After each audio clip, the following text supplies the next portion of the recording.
Hello everyone, welcome back to our channel. तो quantum mechanics की revision video का part 4 है अपना, और इसमें हम 1D पोटेंशियल के बारे में पढ़ने वाले हैं। तो 1D पोटेंशियल्स में कौन कौन से हम देखेंगे। एक तो इनफाइनाइट, जिसमें अपने दो केसेस होते हैं, सिमेट्रिक और एसिमेट्रिक। एक डार्क डेल्टा पोटेंशियल और एक फाइनाइट पोटेंशियल वेल। तो फाइनाइट पोटेंशियल वेल जो सिमेट्रिक है उसके लिए हम देखते हैं। और एक 1D हार्मोनिक ऑसिलेटर है। तो 1D हार्मोनिक ऑसिलेटर तो हम नेक्स्ट वीडियो में देखेंगे, क्योंकि वीडियो ज़्यादा ही लेंथी हो जाएगी। और इन पे बेस्ड किस टाइप के क्वेश्चन आपसे पूछे जाते हैं, तो जो क्वांटम मैकेनिक्स के CSIR नेट के प्रीवियस ईयर क्वेश्चंस हैं वो ऑलरेडी अपलोडेड हैं अपने चैनल पे, और एक सेपरेट प्लेलिस्ट हमने बना रखी है। तो वहाँ से जाके आप देख सकते हो कि 1D पोटेंशियल वेल से किस टाइप के क्वेश्चन आपके पूछे गए हैं। और हाँ, अगर आपको हमारी वीडियोज अच्छी लगती हैं तो चैनल को सब्सक्राइब करें और अपने दोस्तों के साथ शेयर करें।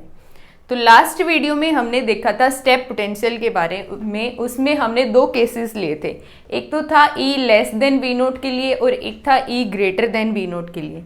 तो जब E less than V naught की हम बात कर रहे थे तो हमने क्या बोला था कि ट्रांसमिशन कोफिशिएंट क्या होगा, 0 होगा, क्योंकि ये जो रीजन है वो क्या है, क्लासिकली फॉरबिडन रीजन है। तो क्लासिकली तो पार्टिकल उस साइड में जा नहीं सकता, क्योंकि एनर्जी क्या है, पोटेंशियल से कम है। लेकिन क्वांटम मैकेनिकली कुछ टनलिंग प्रोबेबिलिटी अपनी होती है कि अगर प्लेन वेव टाइप से वेव फंक्शन था अपना फर्स्ट रीजन में, और सेकंड रीजन की अगर हम बात करें तो कुछ इस टाइप का वेव फंक्शन था कि e⁻⁻⁻⁴x इस फॉर्म का था, कुछ कोफिशिएंट था यहाँ पे।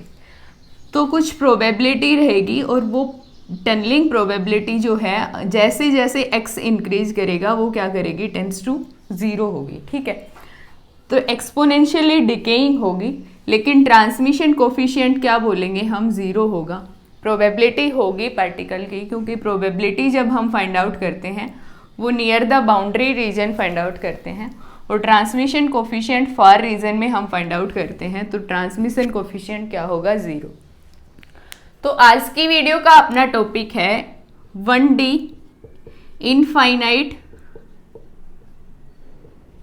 Infinite potential well. तो इसमें दो केसेस हम पढ़ते हैं। दो केसेस अपने कौन से हैं, फर्स्ट तो है सिमेट्रिक और सेकंड है एसिमेट्रिक।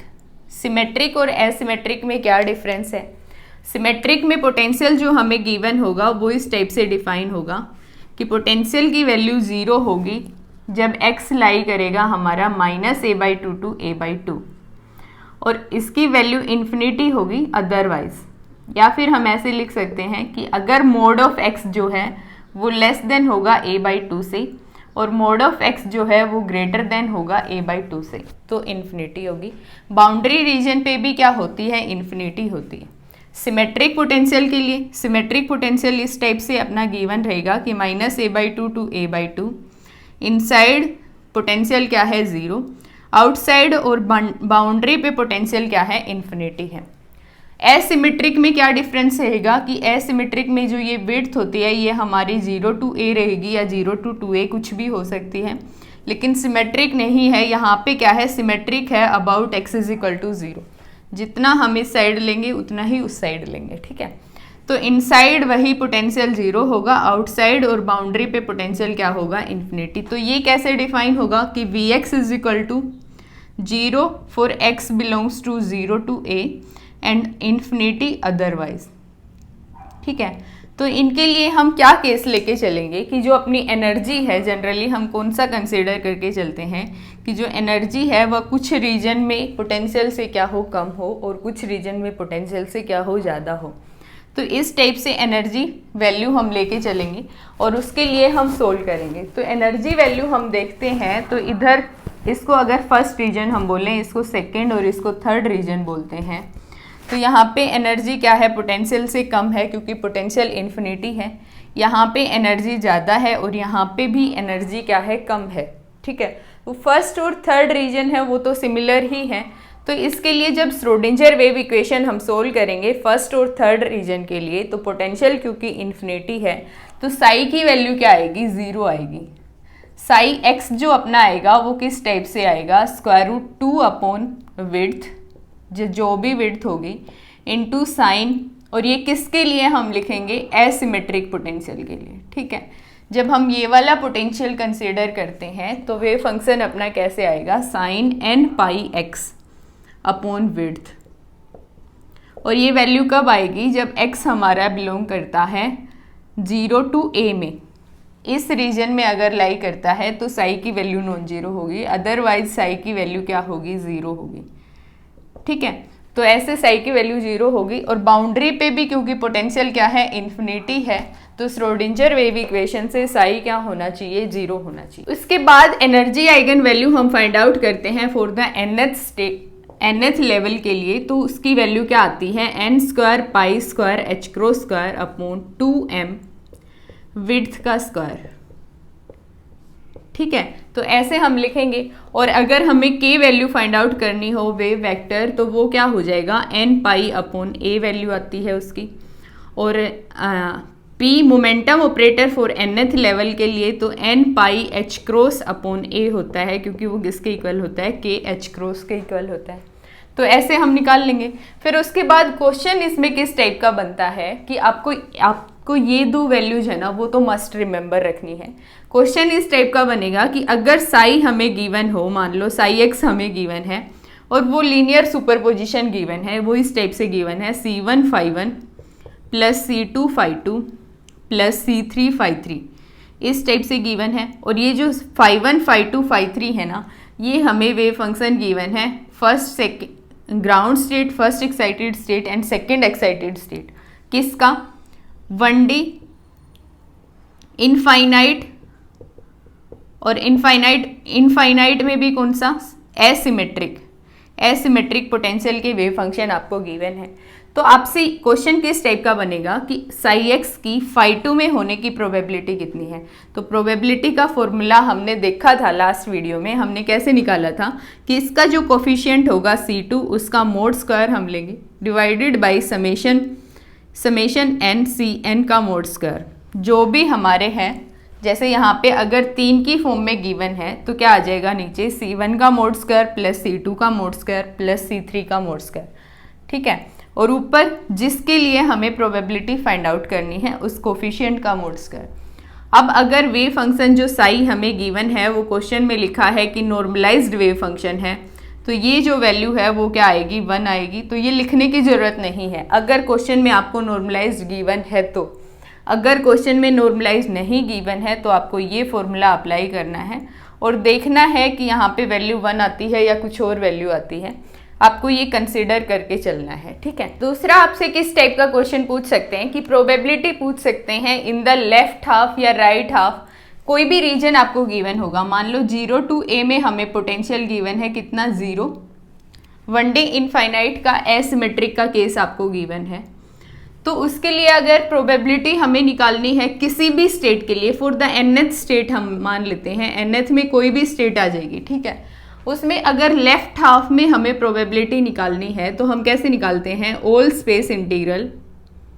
ऑल स्पेस तो डिवाइड में आता है, तो लेफ्ट हाफ की लिमिट क्या है, 0 टू a है, तो 0 टू a/2, 0 टू a/2 है लेफ्ट हाफ की limit. Sai star psi d tau divided by all space integral, लेकिन ऑल स्पेस की हम बात करें तो इधर और इधर वेव फंक्शन क्या है, 0 है। तो जिस रीजन में वेव फंक्शन 0 नहीं है वो रीजन कौन सा है, 0 to a, psi star psi d tau. ठीक है, तो ये जो प्रोबेबिलिटी आएगी उसकी वैल्यू क्या होती है, 1/2 होती है। और ये जो वैल्यू है, अगर साई हमें नॉर्मलाइज्ड गिवन है तो इसकी वैल्यू क्या आएगी, 1 आएगी। और क्योंकि साई जो किसी भी nth स्टेट के लिए हम ले रहे हैं ना, तो यहाँ पे साई क्या होगा, नॉर्मलाइज्ड ही होगा। तो वैल्यू अपनी प्रोबेबिलिटी की लेफ्ट हाफ में 1/2 आती है। अगर राइट हाफ में हमें निकालना हो a/2 टू a रीजन में Sai star psi d tau, तो उसकी वैल्यू भी क्या आएगी, 1/2 ही आएगी। ठीक है, तो लेफ्ट हाफ में प्रोबेबिलिटी निकालनी हो या राइट हाफ में निकालनी हो, उसकी वैल्यू क्या होती है, 1/2 होती है। और एक अपना होता है कि most probable value of x for ground state wave function. Ground state wave function की अगर हम बात करें तो ग्राउंड स्टेट वेव फंक्शन आपको पता होगा किस फॉर्म का आता है। ये अपना पोटेंशियल वेल है। अगर for n is equal to 1 के लिए होता है ग्राउंड स्टेट वेव फंक्शन। जो हमने n वैल्यूज लिखी थी ना, n values 1D potential well के लिए 1 2 3 एंड सो ऑन इस टाइप से होती हैं। तो n इज इक्वल टू 1 जो होता है वो ग्राउंड स्टेट रिप्रेजेंट करता है। ठीक है, क्योंकि इसके कोरस्पॉन्ड जब एनर्जी हम निकालेंगे nth लेवल की n square pi square h cross square upon 2m width square, तो कुछ एनर्जी की वैल्यू आनी चाहिए। अगर n की वैल्यू हम 0 लेते हैं तो यहाँ पे एनर्जी क्या आ जाएगी, 0 आ जाएगी। तो ग्राउंड स्टेट की कुछ ना कुछ एनर्जी होनी चाहिए, इसलिए हम कहाँ से शुरू करते हैं, n इज इक्वल टू 1 से। और आपको पता होगा वेव फंक्शन जब हम लिखते हैं तो इस टाइप से अब ग्राफिकल रिप्रेजेंटेशन ऐसे होती है। इसका मतलब ये नहीं है कि यहाँ पे अगर इस पॉइंट पे हम चेक करें 0 to a पे तो वेव फंक्शन की कुछ वैल्यू है, नहीं। ये क्या रिप्रेजेंट कर रहा है, सिर्फ पोटेंशियल वेल को बता रहे हैं। यहाँ पे वेव फंक्शन की वैल्यू क्या है, 0 है। और मिडल पॉइंट पे वेव फंक्शन की वैल्यू क्या है, ग्राउंड स्टेट के लिए n इज इक्वल टू 1 के लिए क्या है, a/2 पे मैक्सिमम है। तो प्रोबेबिलिटी अगर हम निकालें तो हम क्या लेते हैं, साई का मोड स्क्वायर लेते हैं, तो पीक और ज़्यादा बढ़ जाएगी हमारी। तो a/2 पे ही क्या आएगी, मैक्सिमम आएगी। तो यहाँ पे ग्राउंड स्टेट वेव फंक्शन के लिए पोजीशन की मैक्सिमम मैक्सिमम प्रोबेबिलिटी कहाँ पे है, a/2 पे। तो most probable value of x की most probable value for the ground state wave function, ground state wave function के लिए क्या होती है, a/2 होती है। ठीक है, अब हम नोड्स की भी बात कर लेते हैं कि नंबर ऑफ नोड्स कितने होंगे। तो नंबर ऑफ नोड्स की अगर हम बात करें तो वो कितने होते हैं, n-1 होते हैं। अगर हम एक्सक्लूड कर देते हैं बाउंड्री नोड्स को, बाउंड्री नोड्स को अगर हम एक्सक्लूड कर दें तो n+1 होंगे जब हम इंक्लूड करते हैं बाउंड्री नोड्स को। फॉर एग्जाम्पल यहाँ से भी आप देख सकते हो, नोड्स मतलब जहाँ पे साई क्या हो, 0 हो। ठीक है, तो अगर ग्राउंड स्टेट की हम बात करें तो बाउंड्री नोड्स को अगर हम एक्सक्लूड करते हैं तो एक भी नोड हमें नहीं मिल रहा। तो नोड्स कितने मिल रहे हैं, 0। एक्सक्लूड किया बाउंड्री नोड को for n is equal to 1, तो 1 - 1 0 आ गया। ठीक है, अगर हम इंक्लूड करते हैं तो वैल्यू हमारी क्या आएगी, एक यहाँ पे 0 है और एक यहाँ पे 0 है, तो 2 वैल्यू आ रही है। तो n+1 करेंगे तो 2 आ रहा है हमारा। ठीक है, इसी तरह से अगर n इज इक्वल टू 2 की हम बात करें तो वेव फंक्शन हमारा इस टाइप का होता है। तो यहाँ पे बीच में एक नोड हमें मिलता है और 2 नोड हमें मिलते हैं बाउंड्री पे। ठीक है, तो ऐसे हम देख लेंगे। उसके बाद अपना आता है सिमेट्रिक पोटेंशियल वेल। तो सिमेट्रिक में क्या डिफरेंस है कि जो पोटेंशियल है वो कैसे है, -a/2 to a/2 है। ठीक है, तो इसके लिए जो वेव फंक्शन हमारा होगा, एनर्जी तो हम इसी तरह से कंसीडर करेंगे। तो वेव फंक्शन जब हम लिखते हैं साई ऑफ x तो वो कैसे आता है, √2 upon width into cos n πx upon width, और √2 अपॉन विड्थ पोटेंशियल की विड्थ कोस sign n πx upon width. और ये वैल्यू कब आएगी, ये वैल्यू हमारी आएगी n is equal to even number के लिए, ओड नंबर के लिए। ठीक है, n ओड होगा जब 1 2 1 3 5 इस टाइप से अगर n वैल्यूज हम कंसीडर करते हैं तो हम ये वेव फंक्शन लेके चलेंगे। अगर n की वैल्यू हम इवन कंसीडर करते हैं तो ये वाला वेव फंक्शन हम लेके चलेंगे। ठीक है, तो हमें क्या देखना है कि और n की वैल्यू जो है वो हमारी किससे शुरू होती हैं, 1 2 3 से स्टार्ट होती हैं। और 0 होगा कब, ये वेव फंक्शन हमारा जो है वो किस रीजन में आता है, जब हमारी x जो है मोड ऑफ x किससे लेस देन हो, a/2 से हो। और अगर mode of x greater than a/2 होता है तो वेव फंक्शन की वैल्यू क्या आएगी, 0 आएगी। मतलब सिर्फ इस रीजन की हम बात कर रहे हैं, इस रीजन में वेव फंक्शन नॉन जीरो है, अदरवाइज वेव फंक्शन क्या है, 0 है। ठीक है, और एनर्जी आइगन वैल्यू हम निकालें तो वो भी सेम ही होती है एसिमेट्रिक के, n² π² h² upon 2m width square. बाकी सारी चीज़ें जो हैं वो सिमिलर ही होती हैं और क्वेश्चन भी बनेगा तो भी सिमिलर सा ही बनेगा। बस आपको ये ध्यान रखना है कि अगर हम ग्राउंड स्टेट की बात करते हैं तो एसिमेट्रिक के लिए तो हम कौन सी टर्म लेके चलेंगे, sine pi x upon width, ठीक है। और नॉर्मलाइजेशन कांस्टेंट अपना होता ही है, सेम ही होता है दोनों के लिए। और सिमेट्रिक के लिए हमारी कौन सी टर्म आ जाएगी, कोस वाली आ जाएगी। इसी तरह से अगर सेकेंड एक्साइटेड स्टेट की हम बात करें, सेकेंड एक्साइटेड स्टेट अपनी होती है correspond to n is equal to 3। ये जरूर से ध्यान रखना, आप कहीं सेकेंड एक्साइटेड स्टेट देख के n की जगह पे 2 रख दो, n इज इक्वल टू क्या आएगा, 3 आएगा। n इज इक्वल टू 1 के लिए ग्राउंड स्टेट है, फर्स्ट एक्साइटेड स्टेट है अपनी n इज इक्वल टू 1 के लिए, और second excited state n is equal to 2 के लिए, और सेकेंड है अपनी n इज इक्वल टू 3 के लिए। तो n इज इक्वल टू 3 के लिए अगर सिमेट्रिक की हम बात करें तो कोस वाली टर्म आएगी, और एसिमेट्रिक में तो अपनी सारी ही टर्म साइन वाली होती हैं, ठीक है। तो अगर क्वेश्चंस की हम बात करें तो एक तो हमने देखा कि अगर लीनियर सुपरपोजिशन गिवन है और किसी दूसरी स्टेट में प्रोबेबिलिटी पूछी जाए तो हम कैसे निकालते हैं। दूसरा क्वेश्चन आपसे किस टाइप का पूछा जा सकता है कि एक्सपेक्टेशन वैल्यू पूछ ले किसी भी ऑपरेटर की। मान लो एक्सपेक्टेशन वैल्यू हमें एनर्जी की बतानी है, मतलब हैमिल्टनियन ऑपरेटर की बतानी है, तो हम कैसे निकालेंगे। हमने फॉर्मूला देखा था summation n P n E n upon summation n P n. और यहाँ पे भी क्वेश्चन में आपको साई किस फॉर्म में गिवन होगा, लीनियर सुपरपोजिशन गिवन होगा, C1 φ1 प्लस C2 φ2, इस टाइप से आपको गिवन होगा। और आपको एक्सपेक्टेशन वैल्यू बतानी है हैमिल्टनियन की या फिर हम बोले एनर्जी की। तो हम कैसे निकालेंगे एक्सपेक्टेशन वैल्यू, ये फॉर्मूला लगा देंगे जहाँ पे Pn क्या होता है, प्रोबेबिलिटी होता है, या फिर हम बोले कोफिशिएंट का मोड स्क्वायर होता है। तो हम कैसे फॉर्मूला लगा देंगे, एक्सपेक्टेशन वैल्यू एनर्जी की क्या आएगी, C1 का मोड स्क्वायर, φ1 के कोरस्पॉन्ड एनर्जी क्या है, φ1 जो है वो हमारा ग्राउंड स्टेट का वेव फंक्शन रिप्रेजेंट करता है, ऐसे आपको क्वेश्चन में गिवन होगा। तो उसके कोरस्पॉन्ड एनर्जी अपनी जो है वो E1 है, और E1 की वैल्यू क्या होती है, n की जगह पे 1 रखेंगे तो pi square h cross square upon 2m width का स्क्वायर, ठीक है। तो ऐसे लिखेंगे, E1 की वैल्यू पुट कर देंगे प्लस C2 का मोड स्क्वायर, ये C2 की वैल्यू भी आपको गिवन होगी क्वेश्चन में, इनटू में क्या आएगा E2, क्योंकि φ2 यहाँ पे गिवन है, अगर φ3 गिवन होता तो क्या आ जाता, E3 आ जाता, डिवाइडेड बाई C1 का मोड स्क्वायर प्लस C2 का मोड स्क्वायर। तो ऐसे हम एक्सपेक्टेशन वैल्यू एनर्जी की निकाल सकते हैं। एक आपसे क्वेश्चन किस टाइप का पूछा जाए कि मान लो आपको साई गिवन है लीनियर सुपरपोजिशन की फॉर्म में ही, इस टाइप से ही गिवन है, और आपसे पूछा जाए कि साई की वैल्यू हमें बतानी है आफ्टर टाइम t। तो साई xt अगर हमें निकालना है तो हम कैसे निकालते हैं, आफ्टर टाइम t के लिए हम क्या करते हैं, टाइम इवोल्यूशन ऑपरेटर से ऑपरेट करवाते हैं। तो हमारे पास क्या वैल्यू आती है कि C1 तो अपना है ही कोफिशिएंट, इनटू में क्या आएगा e raise to power iota minus iota h cap t upon h cross होता है। तो h कैप अगर φ1 पे ऑपरेट होगा तो इसके कोरस्पॉन्ड अगर ये ग्राउंड स्टेट है तो उसके लिए एनर्जी आइगन वैल्यू क्या आएगी, ग्राउंड स्टेट की एनर्जी। तो h कैप की जगह पे हम क्या पुट कर देंगे, E1 पुट कर देंगे इनटू में φ1 plus C2 into e raise to power minus iota E2 into t divided by h cross φ2।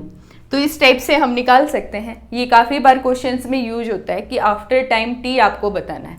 और हाँ, एक और बात भी आप ध्यान रखो कि अगर साई किसी भी टाइम पे साई ऑफ, अगर हम बोलें इनिशियल टाइम पे साई ऑफ 0 पे आपको क्या गिवन है, साई अगर नॉर्मलाइज्ड गिवन है, नॉर्मलाइज मतलब ये वैल्यू 1 के इक्वल होगी, तो साई आफ्टर टाइम t हम निकालेंगे ना, वो भी क्या आएगा, नॉर्मलाइज्ड वेव फंक्शन आएगा। अगर ये वाला वेव फंक्शन हमें नॉर्मलाइज्ड गिवन है तो ये वेव फंक्शन जो हम निकालेंगे ना वो भी अपना नॉर्मलाइज्ड वेव फंक्शन ही आएगा, ठीक है। तो अगर आपको ये नॉर्मलाइज्ड गिवन हो, पूछा जाए कि इस वेव फंक्शन के बारे में कुछ कमेंट हो, या फिर आपसे ये वेव फंक्शन के बाद प्रोबेबिलिटी कुछ पूछी जाए, तो आप नीचे वाली टर्म कंसीडर करने की ज़रूरत नहीं अगर ये नॉर्मलाइज्ड गिवन है तो, क्योंकि ये भी क्या आएगा, नॉर्मलाइज्ड ही आएगा। इसके बाद अपना आता है डिराक डेल्टा पोटेंशियल। तो डिराक डेल्टा पोटेंशियल में पोटेंशियल आपको किस टाइप का गिवन होगा, डिराक डेल्टा पोटेंशियल जो है वो किस टाइप से आपको डिफाइन होगा, Vx हमें किसके इक्वल गिवन होगा, Vx is equal to minus V naught delta X, इस टाइप से आपको पोटेंशियल गिवन होगा। और अगर ग्राफिकल फॉर्म पे हम देखें तो at X is equal to 0, क्योंकि यहाँ पे डिराक डेल्टा जो है वो at X is equal to 0 पे है, तो at X is equal to 0 पे ड्राक डेल्टा हमें मिल रहा है, लेकिन स्ट्रेंथ क्या है माइनस वी नोट। तो आइडियली तो हम ऐसे लिख देंगे, लेकिन प्रैक्टिकल रिप्रेजेंटेशन हम देखें तो इस टाइप से होगी। और x नॉट इक्वल टू 0 के लिए मतलब इसको अगर हम लिखते हैं तो ऐसे लिखेंगे v of x is equal to 0 at x not equal to 0 and infinity at x, infinity में भी माइनस की तरफ है ना, minus infinity at x not equal x is equal to 0। इस टाइप से आपको डिफाइन होगा, ठीक है। अप्रोच कर रहा है माइनस इन्फिनिटी को। तो इसके लिए जो एनर्जी हम लेके चलेंगे वो इस टाइप से लेके चलेंगे कि कुछ रीजन में एनर्जी क्या हो, पोटेंशियल से ज़्यादा हो, और कुछ रीजन में एनर्जी जो है वो पोटेंशियल से क्या हो, कम हो। तो इस टाइप से एनर्जी हम कंसीडर करके चलेंगे। और जब श्रोडिंजर वेव इक्वेशन हम सोल्व करते हैं तो इसके लिए साई ऑफ एक्स जो हमारा आता है वो कैसे आता है, ऐसे ही फर्स्ट और सेकेंड रीजन हम कंसीडर कर लेंगे। जब हम सोल्व करेंगे तो यहाँ पे एनर्जी क्या गिवन है, लेस गिवन है पोटेंशियल से, तो हमारा पोटेंशियल की वैल्यू तो 0 है। तो के फर्स्ट स्क्वायर या के सेकेंड स्क्वायर अगर हम लिखें तो वो क्या आता है -2me upon H cross square, क्योंकि एनर्जी क्या है नेगेटिव और ये वैल्यू क्या होनी चाहिए, पॉजिटिव होनी चाहिए। तो हमने एक और माइनस साइन कंसीडर कर लिया, तो ये वैल्यू हमारी होती है के फर्स्ट स्क्वायर की। तो यहाँ से जब एनर्जी हम निकालेंगे तो उसकी वैल्यू क्या आएगी, नेगेटिव ही आएगी। तो साई एक्स हम लिखते हैं तो कैसे आता है, साई एक्स की वैल्यू आती है स्क्वायर रूट के ई रेज टू पावर माइनस के एक्स एंड स्क्वायर रूट के ई रेज टू पावर के एक्स। तो ई रेज टू पावर के एक्स जब होगा, जब एक्स हमारा क्या होगा, नेगेटिव होगा, ठीक है। जब एक्स हमारा क्या होगा, पॉजिटिव होगा, तो ये वाली टर्म हम लेके चलेंगे। लेकिन अगर 0 की हम बात करें तो x इज इक्वल टू 0 पे ये वाली जो टर्म है वो हमें क्या वैल्यू देंगी 1, और यहाँ से हमें क्या मिलेगा स्क्वायर रूट के। तो अगर वेव फंक्शन को आप ड्रॉ करते हो ना तो आपको यहाँ पे 0 पे वैल्यू मिल रही है स्क्वायर रूट के, और अगर नेगेटिव डायरेक्शन में या पॉजिटिव डायरेक्शन में हम देखें तो हमें क्या मिल रहा है, two sided exponentially decaying function. मतलब साई एक्स को हम कैसे लिखेंगे, साई एक्स की वैल्यू होगी स्क्वायर रूट के ई रेज टू पावर माइनस के मोड ऑफ एक्स। और ये किसके लिए है, फॉर ऑल द रीजन के लिए ये वैल्यू हमारी एप्लीकेबल है साई एक्स की। और ये साई एक्स जो है वो क्या है, नॉर्मलाइज्ड वेव फंक्शन है। तो इसके लिए जब एनर्जी हम निकालते हैं ना यहाँ से, तो एनर्जी की वैल्यू हमारी आती है, एनर्जी की वैल्यू आती है माइनस में आएगी mv0 square upon 2h cross square, ठीक है। तो एनर्जी हम निकालेंगे तो ये वैल्यू आती है। तो यहाँ से नेगेटिव एनर्जी आ रही है तो मतलब क्या है, हमें एक बाउंड स्टेट मिल रही है। तो एक बाउंड स्टेट है, वन बाउंड स्टेट है, और उसकी बाइंडिंग एनर्जी की अगर हम बात करें तो बाइंडिंग एनर्जी क्या होगी, पॉजिटिव होगी। मतलब इतनी एनर्जी अगर हम पॉजिटिव में देते हैं तो पार्टिकल क्या हो जाएगा, अनबाउंड हो जाएगा। तो mv0 square upon 2h cross square क्या है, बाइंडिंग एनर्जी है। इसके बाद क्वेश्चन इस पे किस टाइप का बनेगा कि अगर हमसे पूछा जाए कि v0 जो है वो हमने चेंज कर दिया किसी अदर वैल्यू v0 डैश से, तो हमें क्या बताना है, प्रोबेबिलिटी बतानी है पार्टिकल की to be in the bound state. Bound state में होने की प्रोबेबिलिटी कितनी है पार्टिकल की, तो प्रोबेबिलिटी हमें फाइंड आउट करनी है। मतलब कोफिशिएंट का mod square divided by summation I C I का मोड स्क्वायर, इस टाइप से। तो अगर v0 को हम v0 डैश से चेंज कर रहे हैं तो v0 के लिए जो वेव फंक्शन था हमारा वो क्या था, साई। v0 डैश के लिए वेव फंक्शन जो है उसको हमने मान लिया वो क्या है, साई डैश है, वो भी चेंज होगा वेव फंक्शन, ठीक है। तो हमें प्रोबेबिलिटी क्या बतानी है कि जो ये वेव फंक्शन के कोरस्पॉन्ड, इसके कोरस्पॉन्ड जो प्रोबेबिलिटी है, मतलब पार्टिकल जो है वो क्या हो, बाउंड स्टेट में हो, ठीक है। तो हम क्या कैसे बोल सकते हैं कि साई की इस स्टेट में होने की प्रोबेबिलिटी कितनी है। तो C अगर हम निकालें, कोफिशिएंट निकालें, तो वो कैसे आएगा, all space integral Sai star Sai dash D tau divided by all space integral Sai star psi d tau, ठीक है। तो ये हमें कोफिशिएंट देगा। तो ये कोफिशिएंट जो हम निकालेंगे उसकी जो वैल्यू आती है वो क्या आती है, 2 square root v0 dash divided by v0 plus v0 dash. और यहाँ से जब साई हमें पता होगा और अगर v0 डैश से हम चेंज करते हैं तो साई डैश हम निकाल सकते हैं, कैसे डिपेंड करता है वो। तो c का मोड स्क्वायर हमें क्या देगा, प्रोबेबिलिटी। तो प्रोबेबिलिटी का डायरेक्ट फॉर्मूला आप याद रख सकते हो कि किसी भी अदर पोटेंशियल से अगर हम चेंज कर रहे हैं पोटेंशियल को तो वैल्यू क्या आती है, इसका मोड स्क्वायर करेंगे तो 4v0 v0 dash divided by v0 plus v0 dash, इसका क्या होगा, स्क्वायर। ठीक है। और एक बात आपको ये ध्यान रखनी है कि जो ड्रैग डेल्टा पोटेंशियल में फंक्शन था, वेव फंक्शन था, उसकी एक पीक पॉइंट बन रहा था, स्क्वायर रूट की वैल्यू आ रही थी at x is equal to 0 पे। तो एक पीक पॉइंट हमारा बन रहा था। तो जहाँ पे भी पॉइंट बनता है ना, तो उस वेव फंक्शन का डेरिवेटिव अगर हम निकालते हैं ना D psi by D x, वो क्या होगा, डिसकंटिन्यूअस होगा। तो डिसकंटिन्यूटी कितनी होगी वो क्वेश्चन भी आपका बना हुआ है, आप PYQs वीडियोस से देख सकते हो कि कितनी डिसकंटिन्यूटी होती है, कैसे हम निकालते हैं। उसके बाद अपना आता है फाइनाइट पोटेंशियल वेल। तो फाइनाइट पोटेंशियल वेल जो है, फाइनाइट पोटेंशियल वेल में एक केस हम पढ़ते हैं और वो कौन सा है, सिमेट्रिक। ठीक है।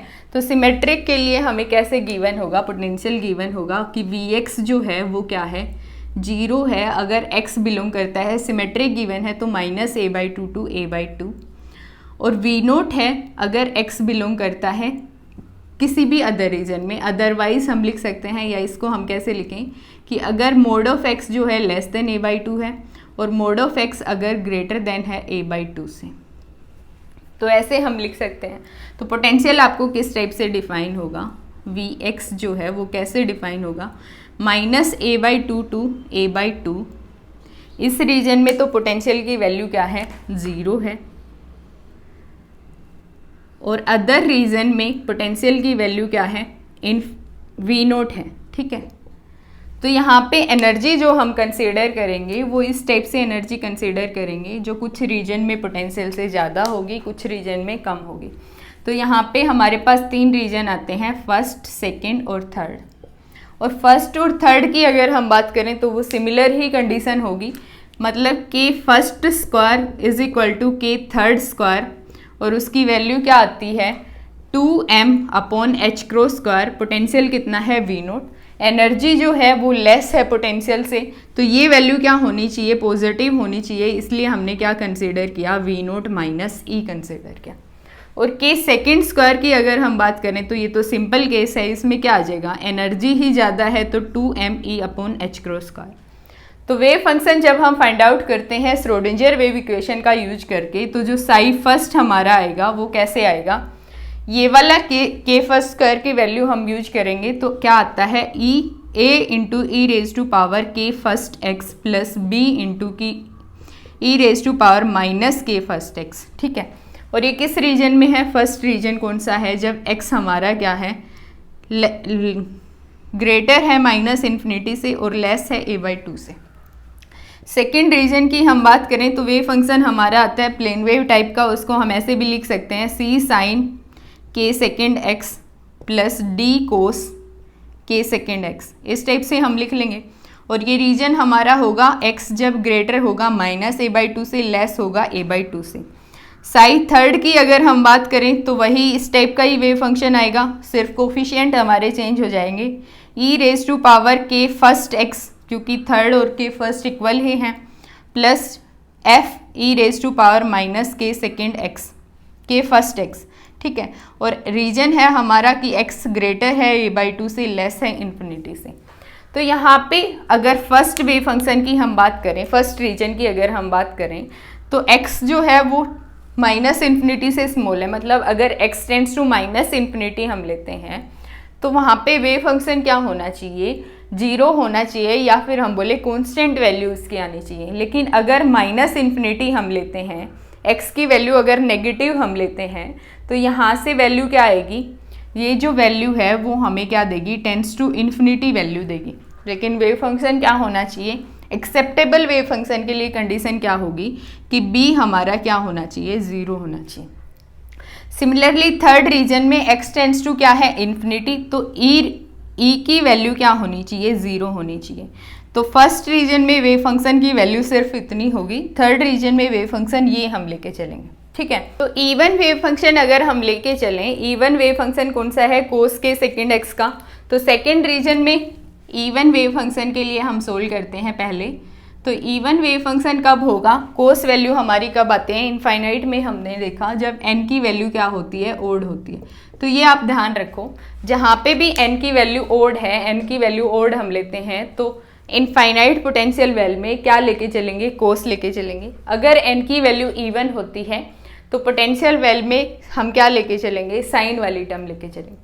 तो इवन वेव फंक्शन में साई सेकेंड जो होगा अपना, साई सेकेंड जो होगा वो हम क्या कंसिडर करके चल रहे हैं, इवन वाला डी कोस के सेकेंड एक्स।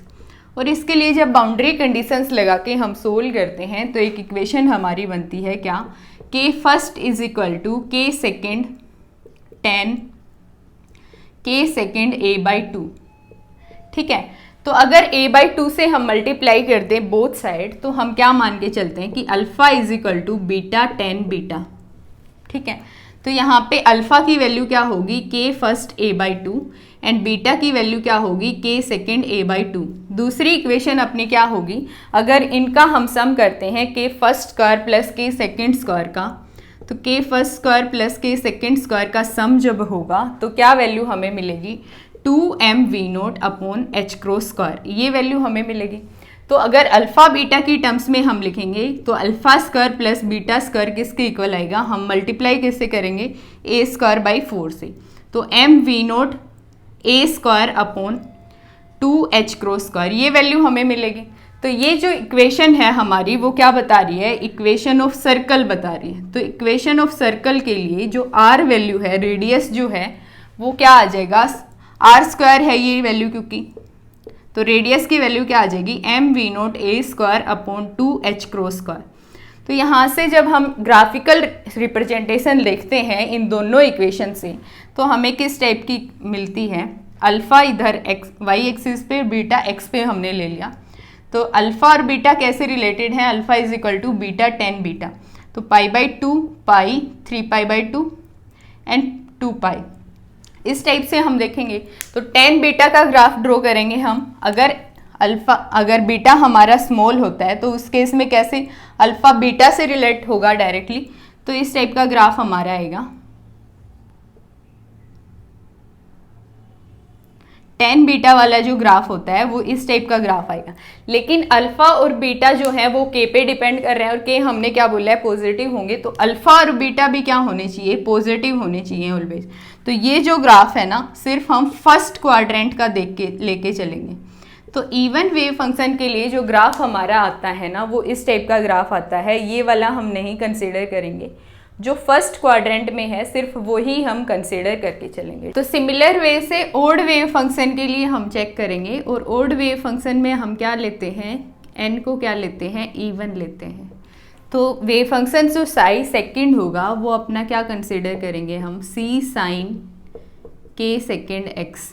ठीक है, तो साइन के सेकेंड एक्स है, और वैसे ही सिमिलर वे से बाउंड्री कंडीशंस का यूज करके हमारे पास क्या इक्वेशन आती है कि K first is equal to minus K second cot K second A by two, ये इक्वेशन हमारे पास आती है। तो अल्फा और बीटा की फॉर्म में जब हम इसको लिखेंगे तो हम a बाई टू से मल्टीप्लाई करते हैं बोथ साइड, तो माइनस बीटा कोट बीटा।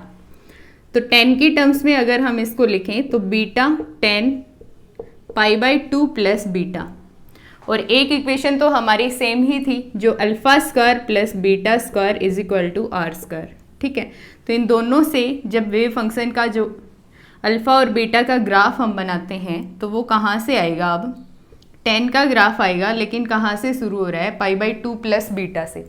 तो pi by 2 pi 3 pi by 2 2 पाई, तो पाई बाई 2 से अभी ग्राफ स्टार्ट हो रहा है, और पाई पे क्या कर रहा है, ये पाई पे क्या कर रहा है, टेंस टू इन्फिनिटी कर रहा है। इस टाइप का ग्राफ हमें मिल रहा है। 3 पाई बाई 2 पे 2 पाई पे क्या है, टेंस टू इन्फिनिटी, इस टाइप का ग्राफ हमें मिलेगा। लेकिन अल्फा और बीटा ने पॉजिटिव ही हैं तो सिर्फ फर्स्ट क्वाड्रेंट में हमें ग्राफ मिलेगा। तो ये हमारा हो जाएगा ओड वेव फंक्शन के लिए। और इवन के लिए हमने देखा तो इवन के लिए क्या आ रहा था, पाई से लेके पाई बाई 2 पे वो क्या हो रहा था, टेंस टू इन्फिनिटी हो रहा था।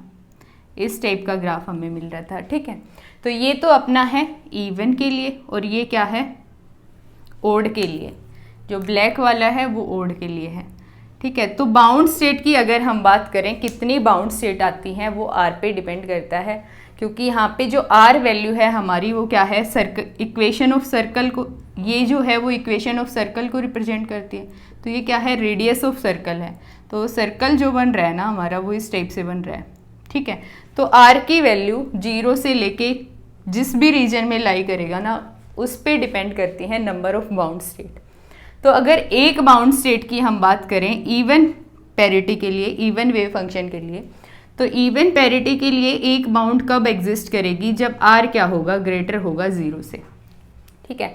तो मतलब जिन जिन वेव फंक्शन को जितनी बार ये टच कर रही है ना रेडियस, उतनी क्या होंगे अपनी नंबर ऑफ बाउंड स्टेट। तो यहाँ पे अगर आर अपना ग्रेटर देन 0 होता है तो इसको टच कर रहा है ना ये एक बार, तो एक बाउंड स्टेट है, ठीक है।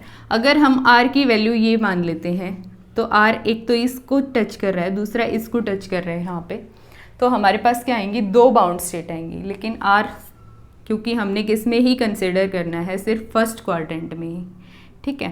तो रेडियस अगर हम लेते हैं आर जो है वो ग्रेटर है 0 से, लेस है π/2 से, π/2 से अगर लेस है तो हमारे पास कितनी, π/2 से लेस होगा तो ये इसको टच नहीं करेगा, सिर्फ एक ही बाउंड स्टेट मिलेगी, एक बाउंड स्टेट मिलेगी। और एक बाउंड स्टेट जो हमें मिलेगी ना वो किस पैरिटी के कोरस्पोंड, इवन पैरिटी, या फिर हम बोले इवन वेव फंक्शन के कोरस्पोंड, ठीक है। अगर हम बोलते हैं कि आर हमारा क्या है, π/2 से बड़ा है और पाई से कम है, तो π/2 से अगर बड़ा होगा ना तो इसको भी टच करेगा, तो उस केस में हमें 2 बाउंड स्टेट मिलेंगी। और 2 बाउंड स्टेट में एक तो इसको टच कर रहा है, दूसरा इसको टच कर रहा है, तो एक तो इवन के कोरस्पोंड मिलेगी, एक ओड के कोरस्पोंड मिलेगी। तो डिपेंडिंग अपॉन द आर किस रेंज में लाई करता है हमारे पास नंबर ऑफ बाउंड स्टेट होंगी। तो हम मान लेते हैं कि अगर आर हमारा लाई करता है n-1 π/2 से लेके n π/2 के रीजन में, तो कितनी नंबर ऑफ बाउंड स्टेट होंगी। अगर π/2 था तो एक बाउंड स्टेट थी, इसको हम अगर ऐसे लिख दें 2 π/2, तो π/2 × 2 है तो 2 बाउंड स्टेट है। तो π/2 को छोड़ के ये जितना है उतनी क्या होंगी, total number of bound state. तो यहाँ पे हम लिख लेंगे कि total number of bound state हमारे को कितनी मिलेंगी, और यहाँ पे हम लिखते हैं कि number of even parity state और number of odd parity state कितनी मिलेंगी, ठीक है। तो total number of bound state तो हमारे पास कितनी होंगी, n होंगी। अगर हम बात करें कि एक बाउंड स्टेट हमें मिल रही है, तो एक बाउंड स्टेट हमें मिल रही है तो किसके कोरस्पोंड मिल रही है, इवन पैरिटी के कोरस्पोंड, और ये क्या होगी 0। अगर 2 बाउंड स्टेट हमें मिल रही हैं तो दोनों एक एक ही मिल रही हैं, एक इवन के कोरस्पोंड और एक ओड के कोरस्पोंड। तो अगर n number of total bound state है हमारी, रेडियस अगर इस रीजन में लाई करती है तो अगर n की वैल्यू हम मानते हैं इवन है, तो n की वैल्यू अगर इवन है तो स्टेट्स कितनी है, दोनों की सेम है, तो n/2 आ जाएगा। दोनों का सम हम करेंगे तो टोटल कितनी आएगी, n आएगी। अगर n अपना क्या है, ओड है, तो n ओड है तो उस केस में इवन की एक ज़्यादा है, ओड की एक कम है। तो हम इसको कैसे लिखेंगे, n-1 डिवाइडेड बाई 2, और यहाँ पे क्या आएगा n+1 डिवाइडेड बाई 2, कितनी, इवन पैरिटी स्टेट। तो टोटल हमने निकाल लिया, नंबर ऑफ बाउंड स्टेट हम कैसे निकालते हैं वो भी हमने निकाल लिया। अब यहाँ पे r की वैल्यू जो है वो क्या है, लेस देन है n π/2 से। n number of bound state के लिए r जो है लेस देन है n π/2 से। तो जो बीटा है हमारा, बीटा की वैल्यू जो है वो भी r के कोरस्पोंड ही हम लेंगे, तो बीटा की वैल्यू भी क्या लेंगे, लेस देन लेंगे n π/2 से। बीटा स्क्वायर जो होगा n² π² डिवाइडेड बाई 4 से लेस होगा। और बीटा स्क्वायर के स्क्वायर से कैसे रिलेटेड होता है, के स्क्वायर से कैसे रिलेटेड होता है, के स्क्वायर बीटा को हम क्या लिखते हैं, के सेकेंड a/2 ऐसे हम लिखते हैं। तो के second square a² divided by 4 वो क्या होगा, लेस देन होगा n² π² अपॉन 4 से। और के सेकेंड स्क्वायर जो है अपना वो किसके इक्वल है, 2me अपॉन h² के इक्वल है। तो यहाँ से एनर्जी की वैल्यू हम निकालते हैं, तो एनर्जी nth स्टेट की फाइनाइट पोटेंशियल के लिए वो क्या आती है, लेस देन आती है n² π² h² upon 2m width square, ठीक है। तो फाइनाइट पोटेंशियल के लिए जो एनर्जी आती है, और ये एनर्जी किसकी है हमारी, ये एनर्जी है nth स्टेट की इनफाइनाइट पोटेंशियल की। तो energy for the finite potential, nth state of finite potential, वो क्या होगी, लेस होगी energy of nth state to infinite potential, और लेकिन वो ग्रेटर होगी किससे, energy of n-1th state of infinite potential. ठीक है। तो अगर वेवलेंथ की हम बात करें तो वेवलेंथ जो होती है अपनी इनफाइनाइट के लिए, इनफाइनाइट के लिए वेवलेंथ अपना होता है 2a/n। तो अगर ग्राउंड स्टेट की हम बात करते हैं ना, तो वेवलेंथ अपनी क्या आती है, 2a आती है। एक बार ग्राफ से हम देख लेते हैं। तो वैसे तो यहाँ से भी हमें आइडिया लग रहा है कि अगर फाइनाइट पोटेंशियल की एनर्जी कम है तो वेवलेंथ क्या होगी, ज़्यादा होगी। तो हम क्या लिखेंगे कि वेवलेंथ जो है फाइनाइट पोटेंशियल के लिए किसी भी स्टेट की, वो ज़्यादा होगी वेवलेंथ इनफाइनाइट पोटेंशियल के लिए जो होती है उससे। और आप देखो अगर ग्राफ से, तो अगर इनफाइनाइट पोटेंशियल की हम बात करते हैं तो वेव फंक्शन, अगर हम ग्राउंड स्टेट की बात करते हैं n=1 की, तो ग्राउंड स्टेट के लिए वेव फंक्शन अपना इस टाइप से आता है। तो पूरा साइकिल कब कंप्लीट होगा, वो जो लेंथ होती है उसी को वेवलेंथ हम बोलते हैं। तो यहाँ से 0 to a है अगर, तो यहाँ पे पूरा साइकिल कब कंप्लीट होगा, 2a पे कंप्लीट होगा। ठीक है। तो जो वेवलेंथ है वो अपनी क्या है, λ=2a है इनफाइनाइट के लिए फॉर द ग्राउंड स्टेट, है ना। और अगर हम बात करें n=2 की, तो हमने क्या बोला था कि इस टाइप से वेव फंक्शन आता है। तो जो साइकिल लेंथ है वो कितनी है, a है, 0 to a कितनी है, a। तो λ=2a/n की वैल्यू 2 हम रखेंगे तो कितनी आएगी, a आएगी। लेकिन अगर हम बात करते हैं फाइनाइट पोटेंशियल के लिए, तो फाइनाइट पोटेंशियल हमें इस टाइप का गिवन होगा, यहाँ पे वैल्यू v0, यहाँ पे 0, यहाँ पे v0। ठीक है।